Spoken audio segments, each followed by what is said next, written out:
السلام عليكم ورحمة الله تعالى وبركاته. خوتي خواتاتي داخل وخارج أرض الوطن، إن شاء الله ألقاكم في هذا الفيديو في تمام الصحة والعافية بإذن الله. إخواني أخواتي، حقائق وتفاصيل لأول مرة نكشفها بعد التحقيقات المعمقة من طرف المحققين، فبعد اعتراف الخال بالمشاركة في التخطيط، معطيات جديدة حول هذه العملية اللي فيها الحمية وليس شخص واحد. فالعملية تمت من طرف جنة 4 أشخاص اللي كانوا على خلاف مع أنور طنجة الله يرحمه، وكانوا تخاصموا وكان واحد الشجر بيناتهم، والمقاومة اللي بداها الشاب أنور مع هاد الأشخاص الأربعة. وبعد نزول بعد نزوله من العمارة تاركين أنور واحدا في تلك الليلة اللي كان دائم اتصال بهذه الفتاة.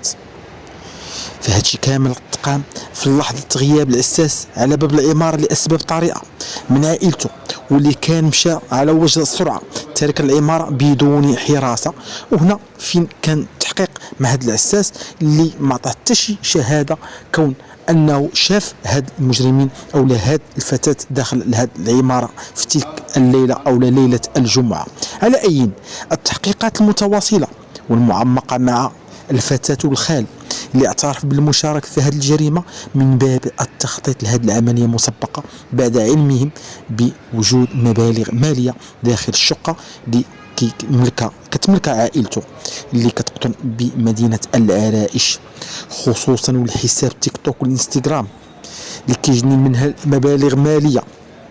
فالفتاة مباشرة بعد تلقي المكالمة الهاتفية من أنور في تلك الليلة الجمعة ربطت الاتصال مع الخال وكذلك الأشخاص الأربعة اللي هم من أصدقاء أنور قصد استيلاء المبلغ المالي، والخطة اللي باءت بالفشل. مشاو تشاجروا معاه، تغاوتوا ومشاو بحالاتهم، خلاوه بوحده.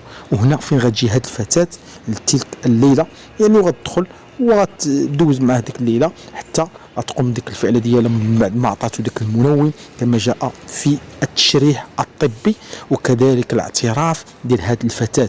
واحد النقطة مهمة إخواني أخواتي، هذه الفتاة فهي ليست من مدينة تطوان وإنما من مدينة مارتيل. هذه نقطة مهمة.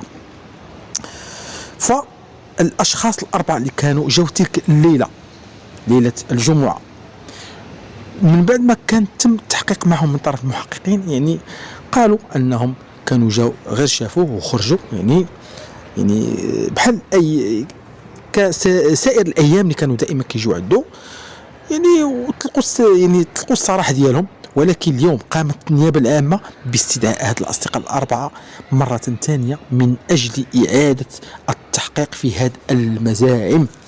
هذه التحقيقات اللي غتتم ومازال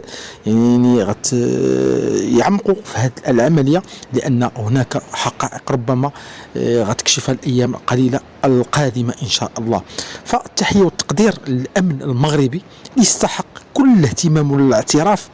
ومن هذا المنبر إخواني أخواتي كنشكر جميع أفراد وعناصر الأمن الوطني بصفة عامة على المجهودات الجبارة اللي كيقوموا بها لحماية الأمن وسلامة هذا الوطن.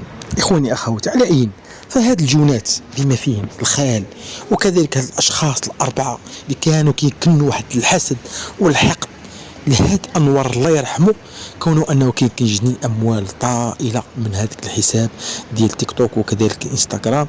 هاد السيد اللي كيشهدوا له الناس من الأقارب والناس اللي عارفينه مزيان أنه إنسان طيب، وأنه كيساعد الفقراء، وأنه كيشري من الحوالة وزيد وأنه كيعاون حتى عائلته، كيصيفط لهم المال من اللي كيجنيه من هذاك الحساب. هاد الأشخاص يعرفوا أنه عنده واحد المال حاطه في المنزل، عنده دوك الحاسوب الهاتف، بغاو يسرقوه بهذا المعنى، بهذا المعنى.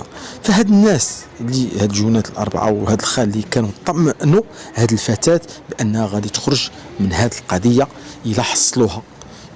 وهي فعلا في التحية الاتصالات المغربية حتى هي قامت بمجهودات بعد ما عطات معلومة مهمة. المكالمة اللي اتصل اللي تلقاها او اللي قام بها انور الله يرحمه لهذه الفتاه الساكن اللي كتسكن في مدينه مارتيل، وحدوا المكان كذلك البصمات اللي عرفوا ان ديال الخال كونه ان عنده البطاقه الوطنيه اللي تم الاعتقال ديالو، واللي مازال راهن الاعتقال بسبب يعني ديك الاعتراف ديالو المفاجئ واللي جا كصدمه انه خطط فعلا لهذه الجريمه من اجل السرقه. هادشي كامل من اجل السرقه. على اي فكذلك عطاوها يعني ديك المعلومه والخطه انها تقدم شهاده طبيه على اساس الحاله النفسيه ديالها. وهذه الشهاده الطبيه اخواني اخواتي اللي كانت تسلمتها سنة 2020 من طرف واحد الطبيب بمدينة مارتيل، واللي تم كذلك التحقيق معه في هذا الشيء كامل. تأكد لهم فعلا السيدة يعني راهي كانت عندها واحد الحالة نفسية، كتعاني حالة نفسية واكتئاب. وهذا الشيء ما قامت به صراحة يعني كلها خطط، ولكن الروح عزيز عند الله سبحانه وتعالى. يعني في البداية كانت غير فتاة بوحدها المتهم الرئيسية في هذه القضية، من بعد بان الخال اللي قالوا انه تستر على هذه العمليه، من بعد ما ان سمعنا الوالده ديالها يعني حتى هي تسترت على العمليه، ولكن تم اطلاق السراح ديالها لان ما كانتش عالمه بهذا الخبر نهائيا. تم اطلاق السراح ديالها وبفضل التحقيقات اخواني اخواتي، التحقيقات الدقيقه ديال النيابه ديال الشرطه، يعني المحققين من مدينه طنجه، جاء الاعتراف بمجموعة من الحقائق اللي كانت صادمة لهذ المحققين، اللي هم هاد الأشخاص الأربعة اللي صدموا المحققين فعلا بهذه الأقوال ديالهم. فعلا يعني